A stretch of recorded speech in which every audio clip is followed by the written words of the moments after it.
I still remember the sound of the pen scratching against the paper, the moment my world shattered with nothing but ink and silence. It was never supposed to end like this.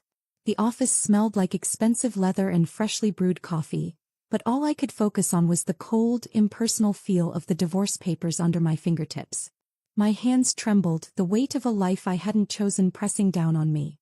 Across the table, Daniel sat with his arms crossed, his face unreadable. The man I once loved, the man whose name I had dreamed of carrying forever, was now nothing more than a stranger in a well-tailored suit. "Sign it, Emma," he said, his voice low, controlled. I clenched my jaw, swallowing the lump in my throat. "Daniel, please, just talk to me. This doesn't have to be the end." His blue-green eyes flickered with something, regret, hesitation, but it vanished as quickly as it appeared. He exhaled sharply and looked away as if the mere sight of me was too much to bear. "It's already decided," he said flatly. "Already decided. As if my feelings, my love, our baby growing inside me, none of it mattered." I placed a hand protectively over my stomach, my heart hammering. "If this is about the company or your family, we can find another way. Daniel, we're having a baby. Doesn't that mean anything to you?" His jaw tightened. "Don't use the baby to manipulate me." I flinched as if he had struck me. My voice cracked. "Manipulate you? Is that what you think I'm doing?" Daniel ran a hand through his hair, frustration bleeding through his composed exterior. This is what's best, Emma. For both of us." "Best for who?" "Certainly not for me. Not for the child I carried." I reached for his hand instinctively, desperate to feel something, anything, that reminded me of the man I married. The man who used to trace lazy circles on my wrist when we watched movies, who whispered, "I love you," when he thought I was asleep. But when my fingers brushed his, he pulled away. The rejection sliced through me like a knife. "You don't love me anymore," I whispered. It wasn't a question. He didn't answer. That was answer enough. A lump formed in my throat, hot and suffocating. "Tell me the truth, Daniel. Did you ever love me at all?" His expression flickered just for a second. A crack in the mask. A glimpse of something raw beneath. But just as quickly he buried it. "It doesn't matter anymore," he said. I felt the walls closing in, the finality of it all suffocating me. I could barely breathe, but I forced my fingers to grip the pen. I told myself I wouldn't cry in front of him. I failed. Tears blurred the words on the paper as I scrawled my name across the dotted line. My signature, once something I used to sign love notes to him, was now the final nail in the coffin of our marriage. A single teardrop fell onto the document, smudging the ink slightly. I wondered if it would stain forever, a permanent reminder of what was lost. I pushed the papers toward him with trembling hands. "There. You got what you wanted." Daniel stared at them for a long moment. Then, without a word, he stood, gathering the documents into his briefcase. Just like that. No final words. No second glance. He turned toward the door. Panic surged through me. I couldn't let this be the last moment between us. "Daniel, wait." He hesitated. For a heartbeat I hoped he might turn back.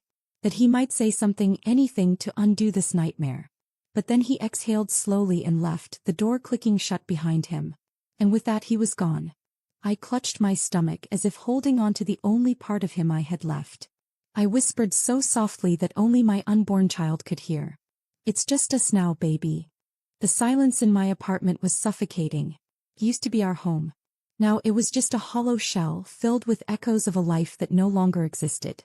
I sat on the edge of my bed, the divorce papers still clutched in my trembling hands. I hadn't slept. I hadn't eaten. My body felt numb, but my mind was a storm of unanswered questions. How did we get here? I pressed a hand against my belly, feeling the faintest flutter of life inside me. A bittersweet reminder that no matter how much Daniel wanted to erase me from his world, a part of him still lived within me. I should have hated him. I wanted to. But my heart was stubborn, clinging to memories that no longer belonged to me. A knock at the door snapped me out of my thoughts. I wiped my eyes quickly, forcing myself to stand.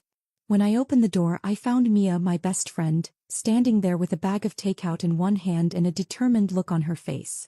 "Have you eaten?" she asked, pushing past me before I could answer. I sighed. "I'm not hungry, Mia." He shot me a sharp look. "You're pregnant. You don't get to not be hungry." I wanted to argue, but my stomach betrayed me with a low growl. She smirked, shaking her head. That's what I thought. I sat down at the tiny kitchen table, watching as she unpacked the food.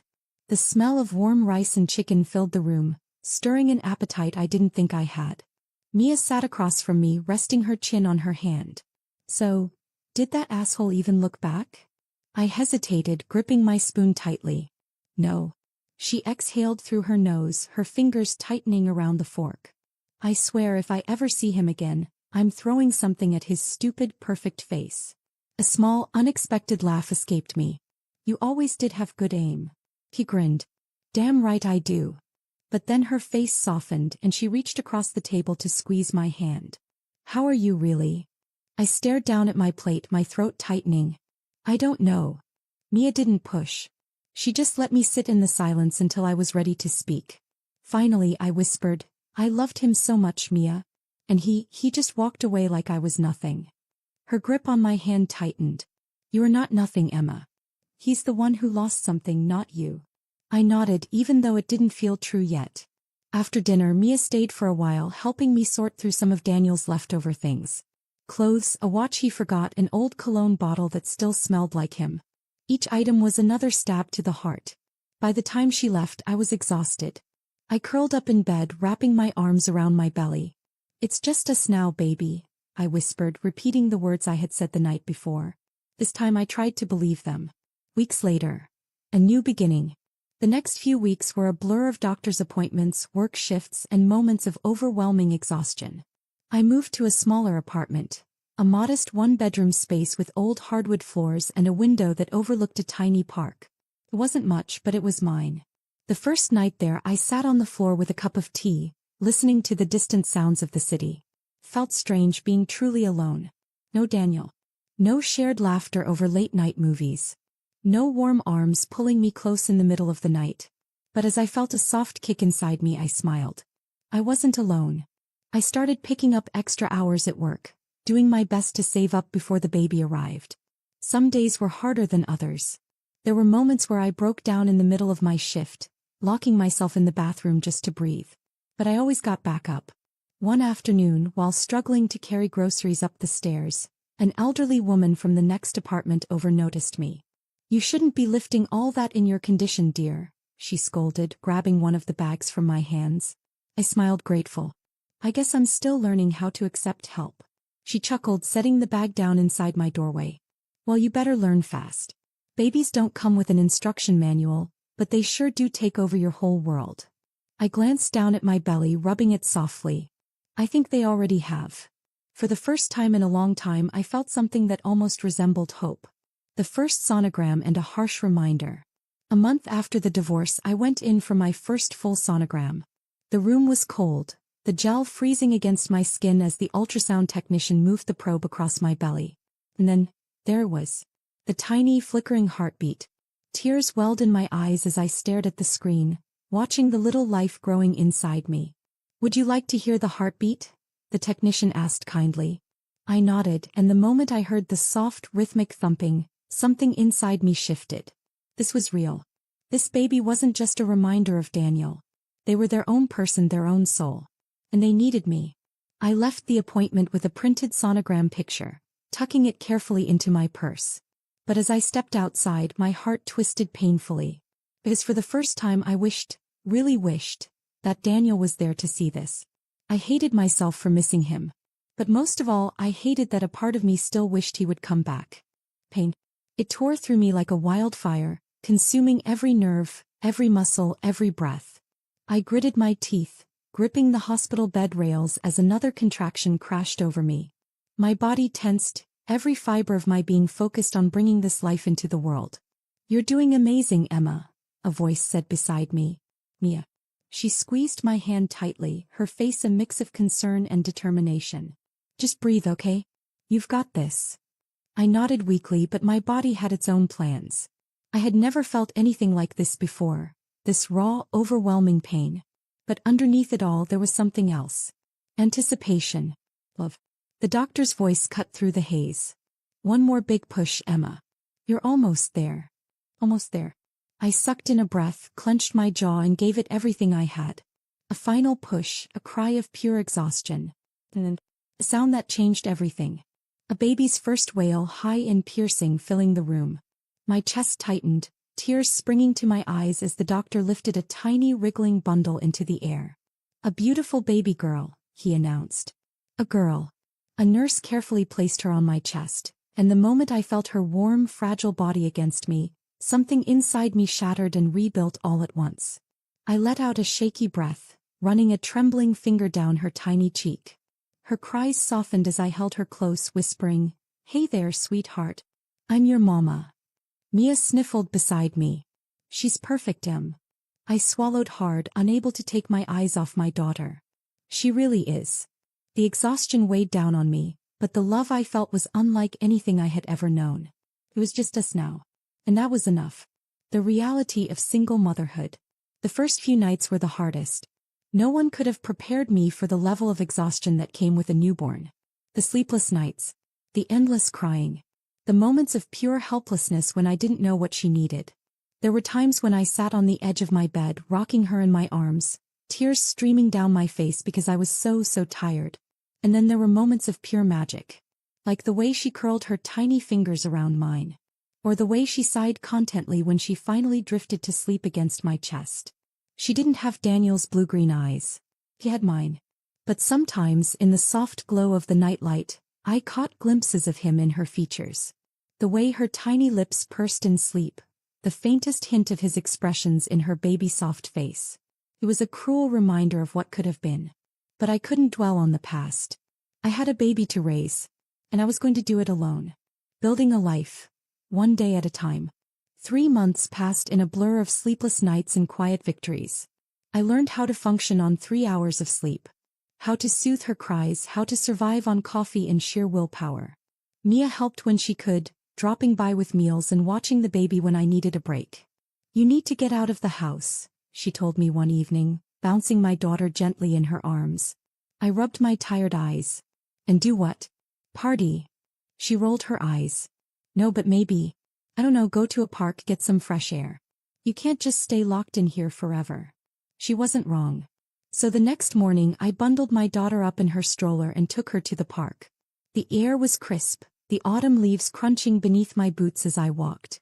People passed by, couples, families, joggers. I sat on a bench watching my baby as she blinked up at the world with wide, curious eyes.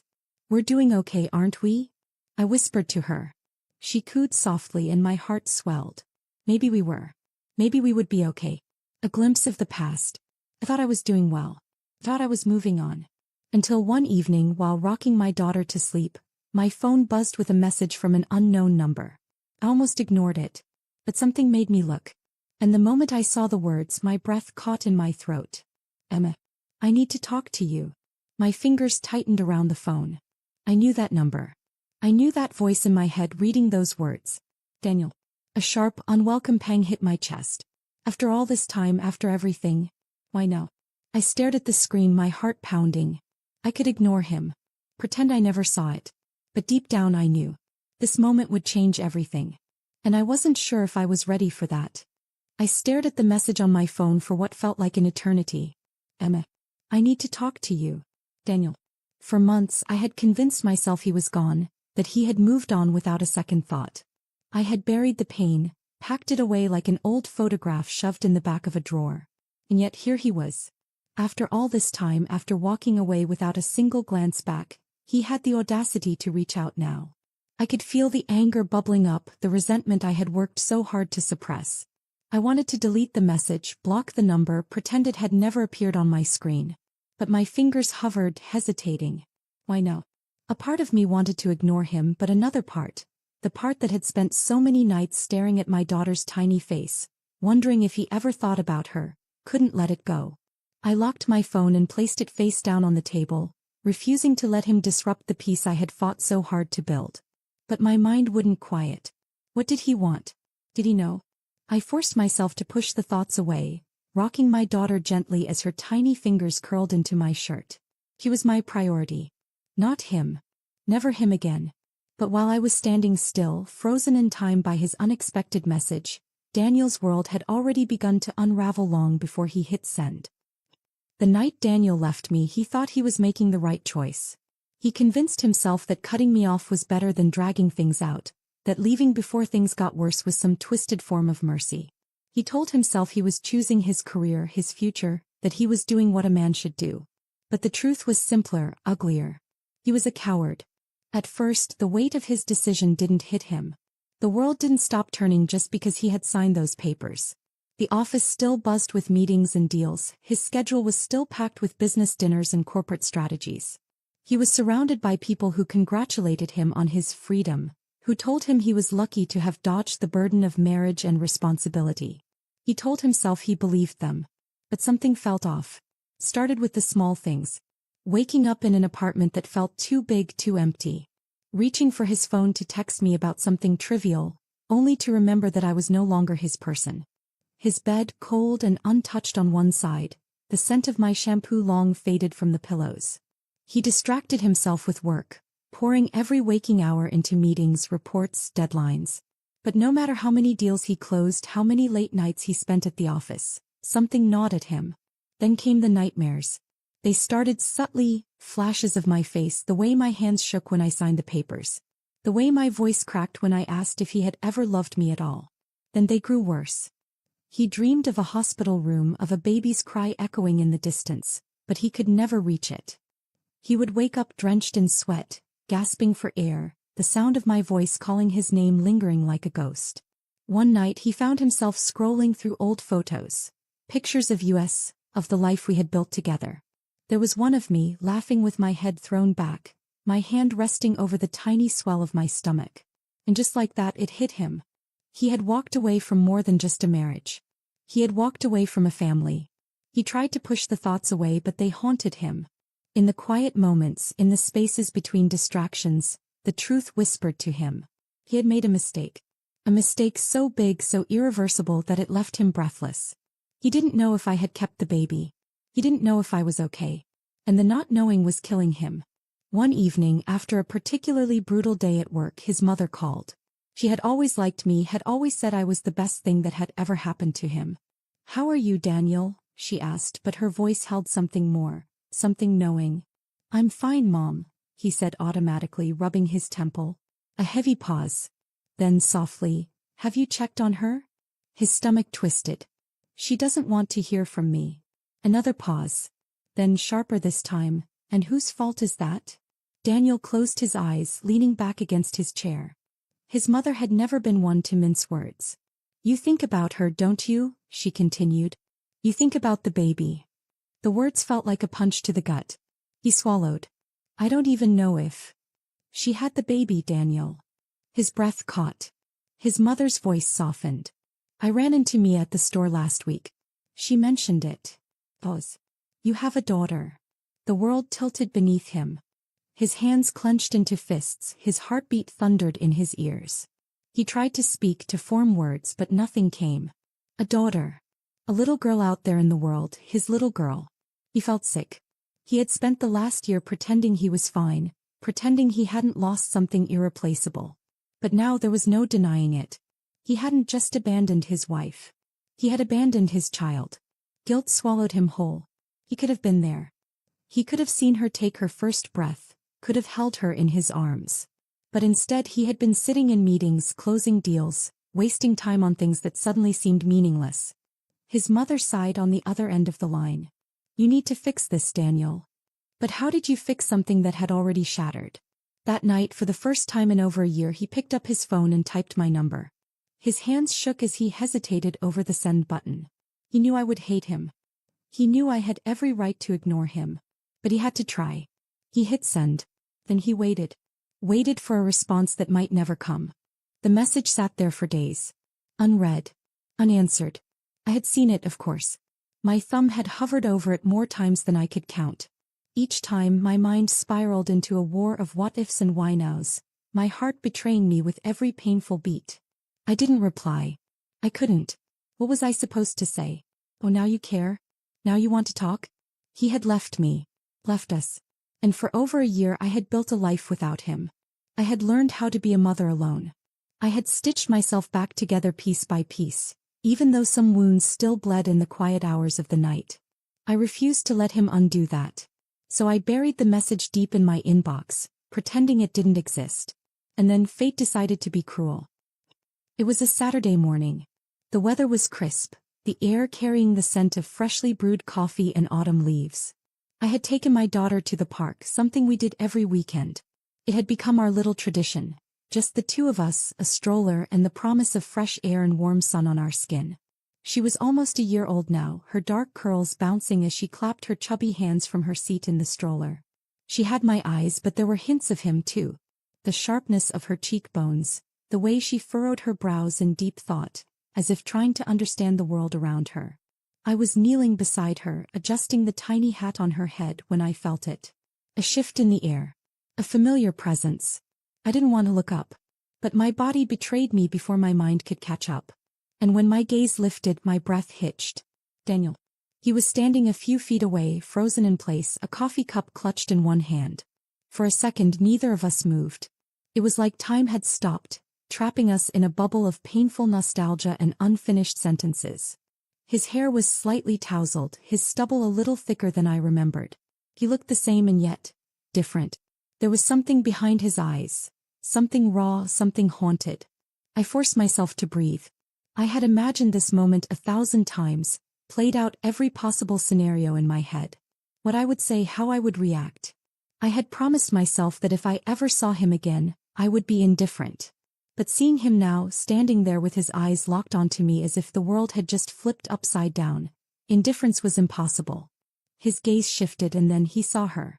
The world narrowed down to that single moment. His face drained of color. His breath caught. The coffee cup in his hand trembled slightly before he set it down on a nearby bench, as if his entire body had lost its strength. I knew the exact second the realization struck him. The second he understood. His lips parted but no sound came. He looked at me, then back at her, then at me again, his eyes wide, disbelieving, desperate. Finally, a single word escaped him. Wine. The air in my lungs turned to stone. I should have lied. I should have walked away. I should have spared him the satisfaction of the truth. But I had spent too long pretending she wasn't a part of him. So I lifted my chin, meeting his gaze with quiet defiance, and answered. Yes. He staggered back as if the word had physically struck him. His hands raked through his hair, his breaths uneven. Emma. His voice cracked. I didn't. I shook my head sharply. You don't get to stand here and act surprised. You made your choice, Daniel. You left. Regret rippled across his face, a storm of emotions warring behind his eyes. He looked back at our daughter, who was watching him curiously, blissfully unaware of the weight of this moment. His voice was barely a whisper. I didn't know. And what would you have done if you did? My voice was bitter, sharp, cutting. Would you have stayed? Would you have fought for us? His silence was all the answer I needed. I exhaled shakily, turning back to my daughter, adjusting her blanket as if that simple task could ground me. Daniel took a hesitant step closer. Please. Let me. Let you what? I cut him off, my voice colder than I thought possible. Fix this. And do it. Be a father now that it's convenient. His expression crumbled. It was never about convenience. I scoffed. Then what was it about? Because from where I'm standing, it sure as hell wasn't about love. The silence stretched between us, heavy and suffocating. I saw the regret in his eyes. The guilt. Vain. But I wasn't going to let it soften me. I adjusted the stroller strap, forcing my hands to remain steady. You don't get to show up now and pretend to care, Daniel. He doesn't need you. I don't need you. His breath hitched, his entire body stiffening as if the words physically hurt him. I should have felt satisfied. I should have felt victorious. But all I felt was exhaustion. I turned to leave. But just as I took a step forward, his voice stopped me. Please. It wasn't a demand. It wasn't arrogant or entitled. It was a whisper. Raw. Broken. A man on the verge of shattering completely. I closed my eyes, inhaling sharply. I didn't turn around. I just kept walking. Because if I had looked back, I wasn't sure what I would have done. I should have kept walking. I should have ignored him, pushed him out of my mind just like I had for the past year. But Daniel wasn't the type to let things go. 2 days after our encounter at the park, he showed up at my apartment. I had just put my daughter down for a nap when a knock echoed through the small space. My heart clenched the moment I opened the door and saw him standing there, shoulders tense, hands buried deep in his coat pockets, eyes filled with emotions I didn't want to acknowledge. Emma. His voice was quiet, uncertain. Can we talk? I crossed my arms. There's nothing to talk about. His jaw clenched. You know that's not true. I hated how effortlessly he could unearth the emotions I had worked so hard to bury. The sight of him, the sound of his voice, the way he looked at me as if he was seeing me for the first time, it all made me feel like I was drowning. I stepped outside, shutting the door behind me. You have 5 minutes. He exhaled, running a hand through his hair. I messed up, Emma. I know that. And I don't expect you to forgive me, but I need you to know that I didn't leave because I didn't love you. I scoffed. Oh, so you did love me? That's funny because when I begged you to stay, you barely looked at me. Pain flashed in his eyes. I was a coward. I let my fear, my family, my career dictate my choices, and I made the worst mistake of my life. I swallowed hard, forcing myself to stay composed. And now what? You think you can just show up and undo everything? You don't get to do this, Daniel. You don't get to walk away and then come back when it suits you. He hesitated, his hands balling into fists. I didn't know about her. Would it have changed anything? My voice cracked despite my best efforts. If you had known, would you have stayed? His silence was deafening. Tears burned behind my eyes, but I refused to let them fall. That's what I thought. Daniel stepped closer, his voice barely above a whisper. Please. Let me see her. I inhaled sharply, my entire body stiffening. You don't get to ask for that. I'm her father. I shook my head, a bitter laugh escaping me. You don't get to call yourself that. Being a father isn't about biology, Daniel. It's about showing up. And you didn't. Guilt flickered across his face, but I didn't care.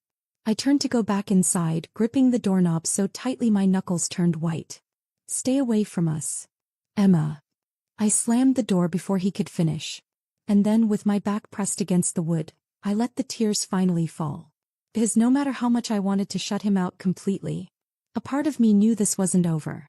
I should have known he wouldn't give up. Daniel had never been the type to back down from a challenge, and apparently winning back the right to be in our daughter's life was now his new mission. The calls started first. Then the texts. First I ignored them all. But then he started showing up. At the park where I took my daughter for walks. At the grocery store. Once even outside my job, leaning against his car as if waiting for me to acknowledge him. I refused. But he didn't stop. One evening, as I was leaving the daycare where I had just picked up my daughter, I found him standing near the entrance, his hands shoved deep in his coat pockets, his eyes filled with something I didn't want to name. I stiffened immediately. Are you following me now? He exhaled sharply. Emma, please. Just hear me out. I adjusted my daughter on my hip, keeping my voice firm. I already told you, there's nothing to talk about. His gaze flickered to the baby in my arms, something raw flashing across his face. You won't even let me see her? You don't deserve to. That hit him like a blow, his expression crumbling for a split second before he recovered. I know I don't, he admitted. But I want to. I need to. I can't change the past, Emma, but I can be here now. I shook my head, turning toward my car. It's too late for that. Daniel stepped forward instinctively, but then he hesitated as if afraid of scaring me off. His voice dropped, barely above a whisper. I just want to know her. Even if it's just from a distance. I paused. For the first time his desperation felt real. Not selfish. Not entitled.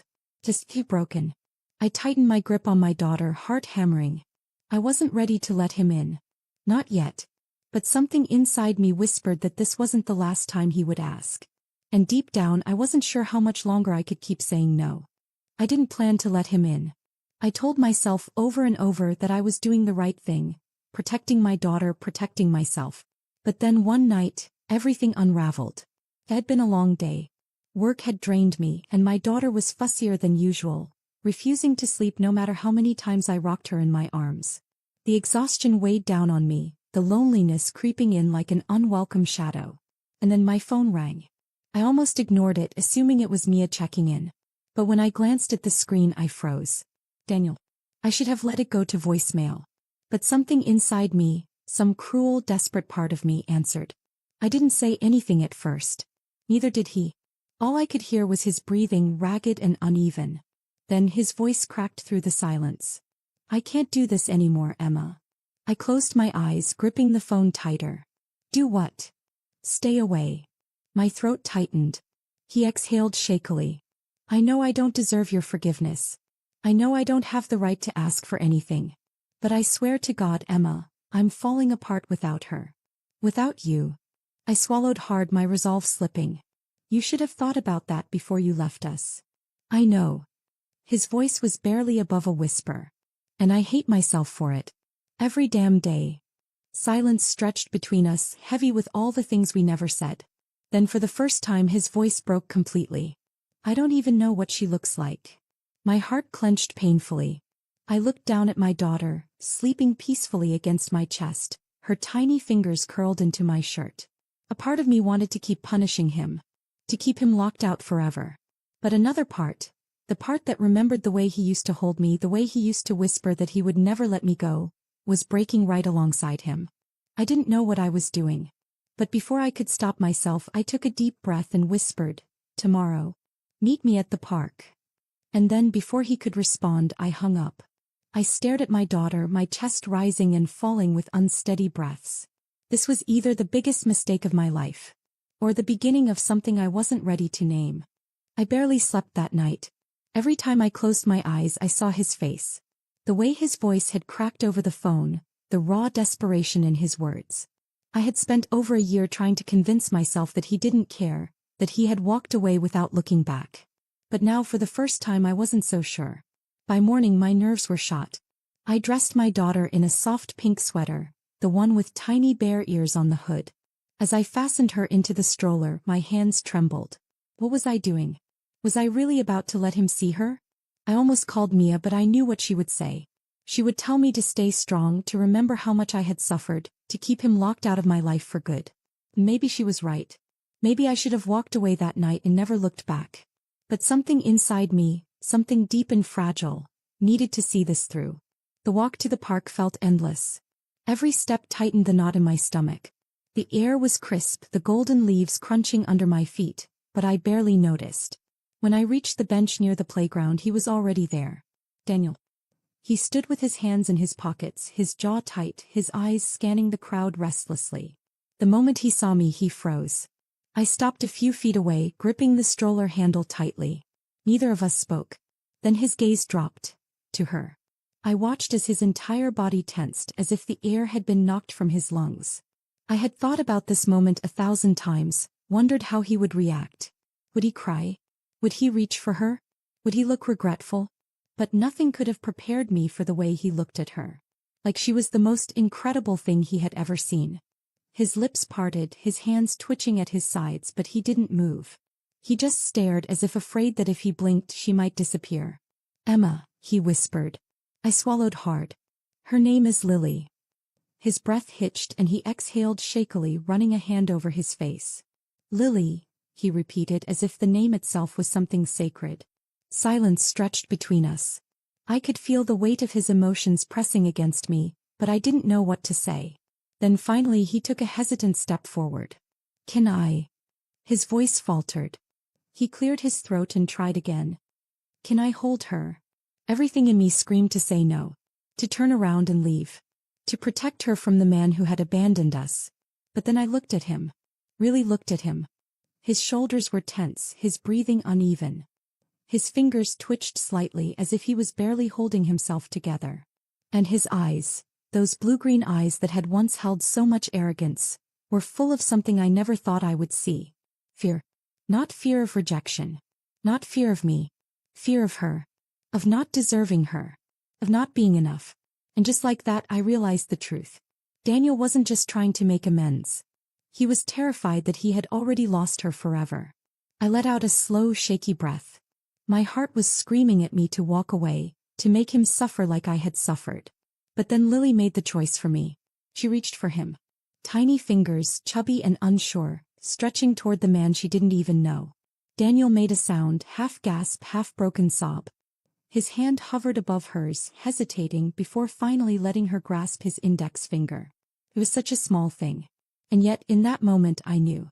No matter how much I wanted to shut him out, he wasn't going anywhere.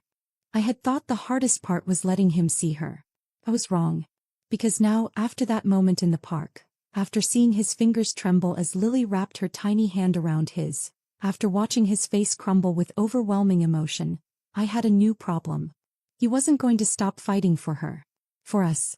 And I didn't know if I was strong enough to keep resisting. For the next few weeks, Daniel showed up. Everywhere. At the park, where he would watch from a respectful distance, never pushing, never overstepping, just being there. At the daycare, where he waited outside just to get a glimpse of her when I picked her up. At the grocery store, where he pretended it was just a coincidence that we ended up in the same aisle. And then, slowly, painfully, he started earning his way in. It started small. A stuffed bear left at my doorstep with a simple note. For Lily. No expectations. Just love. Then a text message that made my chest tighten. I know I can't change the past, but please let me help now. Let me be a part of her life in any way you'll allow. I wanted to ignore it. I wanted to shut him out. But then one night Lily got sick. It started with a fever, small at first but quickly rising. I tried everything. Cool compresses, medicine, rocking her gently against my chest, whispering soft reassurances as her tiny body trembled. Nothing helped. By midnight I was frantic. I had been alone for over a year. I had done everything by myself. But that night, standing in my dimly lit apartment holding my burning hot daughter against me, I felt completely helpless. And without thinking, without hesitating, I called him. It rang once. Twice. Then his voice, groggy and confused. Emma. I didn't even give him a chance to process. She's sick, I whispered, my voice shaking. I don't know what to do. A beat of silence. Then sharp alert. I'm coming. I barely had time to register his words before he was knocking on my door. And the moment I opened it, everything changed. His eyes went straight to Lily, to the way she whimpered in my arms, her little hands gripping my shirt weakly. His expression darkened with concern, and before I could protest, he was stepping inside, reaching out instinctively. Let me see her. I hesitated just for a second, but then I let him. It felt unnatural at first, watching him cradle her so easily, so gently. Like he had been waiting his whole life for this moment. Like it was instinct. He pressed his lips to her forehead, feeling the heat. She's burning up. His voice was tight, controlled, but I could see the panic flickering behind his eyes. We need to take her in. I nodded, already grabbing my coat. And just like that, for the first time in over a year, we were side by side. Parents. Together. The hospital was quiet when we arrived, the sterile white walls a sharp contrast to the storm inside my chest. Daniel carried Lily the entire time. He didn't let go once. Not when the nurse took her temperature, not when the doctor checked her vitals. He held her like she was the most precious thing in the world.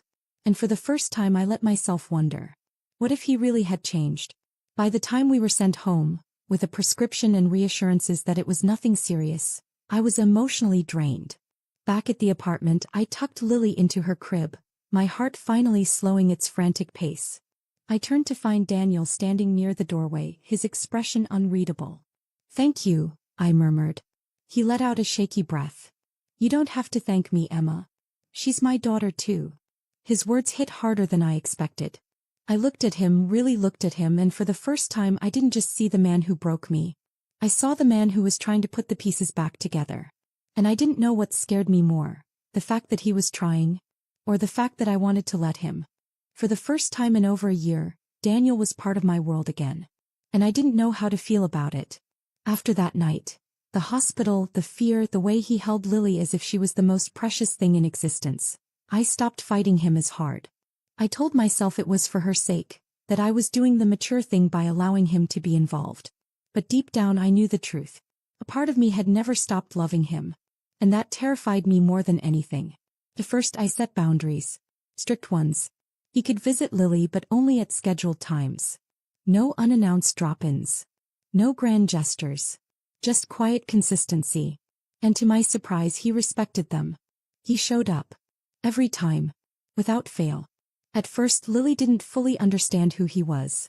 She was hesitant, watching him with careful eyes, studying him as if trying to figure out if he belonged. But Daniel was patient. He read her stories, the deep timbre of his voice lulling her into quiet fascination. He brought her small gifts. Not expensive things, just little stuffed animals, books, things he thought she might like. He learned how to feed her, how to change her diaper, how to make her laugh. And slowly, painfully, she started reaching for him. One evening, as he was getting ready to leave, she lifted her tiny arms toward him. A silent request to be picked up. I saw the way his entire body froze. The way his eyes filled with something indescribable. He hesitated, glancing at me as if seeking permission. I swallowed the lump in my throat and nodded. And just like that, he held her for the first time without asking. Lily curled against his chest, tiny fingers gripping his shirt, her body relaxed in complete trust. Daniel's breath hitched. He closed his eyes, holding her just a little tighter. I turned away before he could see the tears in mine. But as the weeks passed, my carefully built walls started to crack. Because Daniel wasn't just proving himself as a father. He was proving himself to me. The moments started adding up. The way he brought me coffee without asking just because he knew I barely got any sleep. The way he stood beside me at doctor's appointments, listening intently to every detail about Lily's growth and health, as if trying to make up for all the time he had missed. The way he looked at me, not with pity, not with regret, but with something deeper. Something like love. I hated that I noticed. I hated that I wanted to believe it. One night, after Lily had fallen asleep, I walked Daniel to the door like I always did. But this time neither of us moved. He stood there, staring at me, something unreadable in his expression. "Emma," he murmured. My throat tightened. "Don't." His jaw clenched, his hands curling into fists at his sides. "I can't pretend anymore. I know I don't deserve another chance, but damn it, I want one." I exhaled sharply, shaking my head. "Daniel. I love you," he said, the words breaking free like something he had been holding back for far too long. "I never stopped. And I know I hurt you, I know I don't deserve your forgiveness, but I swear to God, Emma, I'll spend the rest of my life proving to you that I'm not the man who left." Tears burned my eyes. I wanted to believe him. I wanted to throw myself into his arms and pretend the past didn't exist. But it did. And love wasn't enough. "Daniel." My voice wavered, my heart hammering in my chest. "What if you leave again?" His expression shattered. "I won't," he said, stepping closer, his voice raw, desperate. "I swear to you I won't." I looked up at him, my entire body trembling. And for the first time I realized, this wasn't just about Lily anymore. This was about us. Could I let myself believe in him again? Could I let myself love him again? I didn't have an answer. Not yet. But as I looked into his eyes, I knew one thing for certain. I wanted to try. Love wasn't enough. That was the thought that had haunted me for months. No matter how much I wanted to believe in him again, no matter how desperately I wished things had been different, I knew that love alone wouldn't fix what had been broken. But maybe, just maybe, love was a start. Daniel didn't push for an answer that night. He didn't demand forgiveness, didn't try to force a happy ending. Instead, he did what he had been doing for weeks. He showed up. He held Lily when she reached for him. He changed diapers, read bedtime stories, rocked her to sleep when she was too fussy for me to handle alone. And slowly, without even realizing it, I stopped thinking of him as the man who had left. I started seeing him as the man who had come back. One evening, as I sat curled on the couch, half watching a movie while Lily dozed in his arms, I caught myself smiling. Not just at her but at him. At the sight of him, at the quiet way he looked down at her, his hand gently rubbing small circles on her back. He must have felt my stare because he glanced up, a small, uncertain smile tugging at his lips. "What?" he murmured. I hesitated, the words sitting heavy on my tongue. Then finally I said it. "Stay." His entire body went still. He blinked as if trying to make sure he had heard me correctly. I swallowed hard. "Stay tonight. Stay longer." Daniel's throat bobbed as he swallowed, his arms tightening protectively around Lily. "Are you sure?" he whispered, his voice hoarse. I wasn't. I would never be sure. But I knew one thing. I was tired of fighting something that had already found its way back into my heart. I nodded. That night he stayed. Not just in my apartment, not just beside me as we watched over our sleeping daughter. He stayed in the way that mattered. In the quiet moments, the small gestures, the silent promises that weren't spoken aloud but were felt with every touch, every glance, every breath. Weeks passed and the lines between past and present blurred. Until one morning, I woke up to the soft weight of Lily between us, her tiny hand curled into Daniel's shirt, her slow, sleepy breaths the only sound in the room. And I knew. This was it. This was home. I reached for his hand under the covers, my fingers tangling with his. He squeezed back, his eyes still closed, but his lips curling into a small, content smile. No grand gestures. No elaborate apologies.